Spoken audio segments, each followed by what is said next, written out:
એટલું યાદ રાખવું કે માંસ મટન જે ઘરમાં બનતું હોય એ ઘરમાં એ ચૂલા પર કુળદેવીનું નિવેદ જે કરતા હશે એનું નિવેદ ક્યારેય પહોંચવાનું નથી ને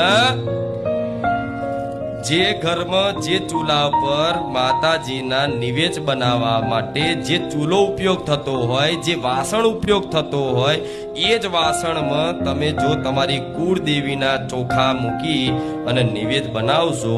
તો એ નિવેદ આમ કરી ધુમાડા કરી આલ્યું માતાજીને ધરાયું તો ચામુંડ માતા હશે કે મહાકાળી હશે કે અંબે હશે કે હરસિદ્ધિ હશે કે ખોડિયાર હશે કે આશાપુરા હશે એ ઘેર રહેવાની